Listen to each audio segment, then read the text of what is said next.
સો હાલો friend, આપણે આવી ગયા છીએ એક નવા જ વિડીયો સાથે। તો આજે આપણે બનાવવાના છીએ પાટણનું પ્રખ્યાત એવું તીખું અને અટપટું સિંગ ભજીયાનું શાક। તો એના માટે મેં અહીંયા 200 ગ્રામ સિંગ ભજીયા લઈ લીધા છે। મેં અહીંયા સિંગ ભજીયા બાલાજીના યુઝ કર્યા છે, તમે ગોપાલ કે કોઈ બી કંપનીના યુઝ કરી શકો છો। તો આગળના ઇન્ગ્રીડિયન્ટ જોઈ લઈએ। તો 1 ચમચી ગરમ મસાલો, 1 મોટી ચમચી ખાંડેલું જીરું, ત્યાર પછી ખાંડેલું લાલ મરચું પાવડર અને લસણ,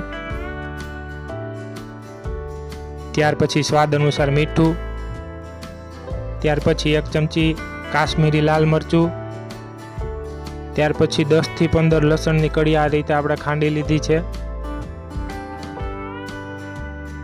ત્યાર પછી તીખા 3 મરચાં આ રીતે કટિંગ કરી લીધા છે। ત્યાર પછી ડુંગળી 4 મોટા નંગ આ રીતે આપણે કટિંગ કરી લીધું છે।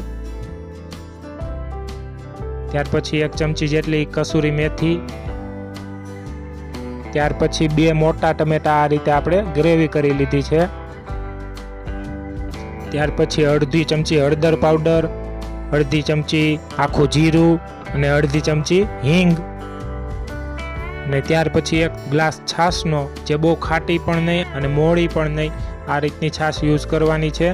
તો આ રીતે કંઈક એની વસ્તુ આવશે બધી। તો ચાલો હવે આગળ આપણે બનાવવાની પ્રોસેસ કરીએ। તો 1 મોટું બર્તન આપણે અહીંયા ગરમ થવા મૂકી દીધું છે। તો એમાં નાખીશું આપણે 3 મોટી ચમચી તેલ,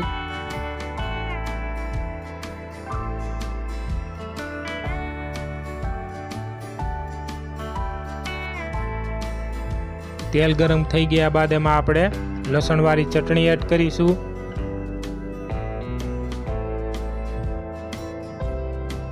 ત્યારબાદ આ રીતે એને આપણે કકડાવી લેવાની છે।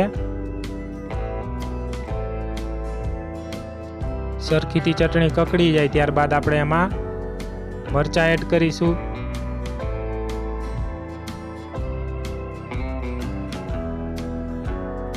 ત્યારબાદ લસણની પેસ્ટ એડ કરીશું।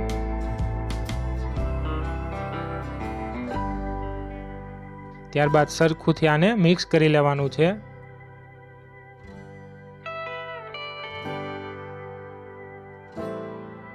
એક બે મિનિટ સરખું ચડી જાય ત્યારબાદ આપણે એમાં હિંગ પાવડર એડ કરીશું।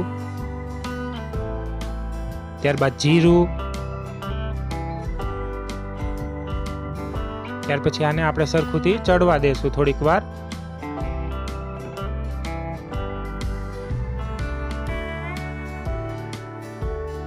એક થી 2 મિનિટ પછી આપણે આમાં ડુંગળી એડ કરી દઈશું।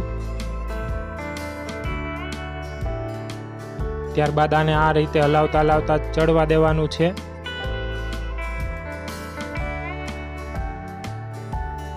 ડુંગળી થોડીક ચડી જાય ત્યાં સુધી આપણે આને હલાવતા રહેવાનું છે। તો હવે કમ્પ્લીટ આપણી ડુંગળી ચડી ગઈ છે અને પાણી પણ બધું બળી ગયું છે અને તેલ ઉપર આવી ગયું છે। તો હવે આપણે આમાં એડ કરીશું ટમેટાની ગ્રેવી।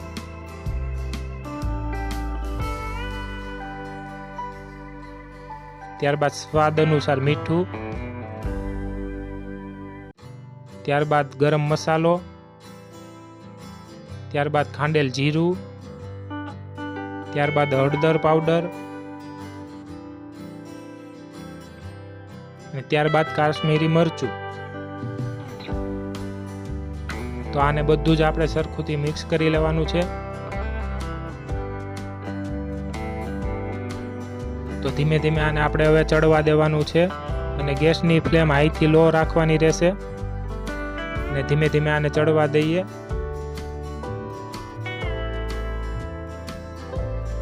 ટમેટાની ગ્રેવી અને બધો મસાલો સરખોથી ચડી ગયો છે। તો હવે આપણે આમાં એડ કરીશું થોડીક છાશ। છાશ તમારે જરૂર પ્રમાણે એડ કરતી જવાની છે।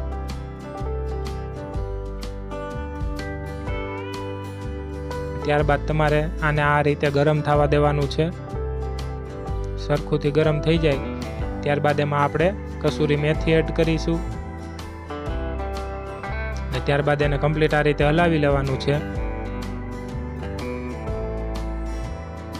તો હવે આપણે આમાં એડ કરીશું સિંગ ભજીયા અને આ રીતે બધું મિક્સ કરી લેવાનું છે અને 1 થી 2 મિનિટ જ આ રીતે આપણે એને ચડવા દેવાનું છે. જો તમને ગ્રેવી આમાં થોડીક થીક લાગતી હોય તો આમાં તમે છાશ એડ કરી શકો છો, અને જો તમારે કોરું મોરું ખાતા હોય તો આ એકદમ પરફેક્ટ છે. તો લાસ્ટમાં આપણે આમાં ધાણા ભાજી એડ કરીશું અને આ રીતે કમ્પ્લીટ હલાવી લેશું. તો તૈયાર છે હવે પાટણનું પ્રખ્યાત એવું સિંગ ભજીયાનું શાક. તો જરૂરથી ટ્રાય કરજો મિત્રો. એકદમ ચટપટું અને તીખું શાક બનીને તૈયાર થઈ ગયું છે. તો ચોક્કસથી ટ્રાય કરીને મને કહેજો કે આ શાક તમને કેવું લાગ્યું. તો આ વિડીયોમાં તમે નવા હોય તો આ વિડીયોને લાઇક, શેર અને સબસ્ક્રાઈબ કરી દેજો, અને આ ચેનલ નવી છે તો એને સપોર્ટ કરજો. તો ચાલો મળીએ આવા જ કોઈ નવા વિડીયો સાથે. ત્યાં સુધી જય માતાજી.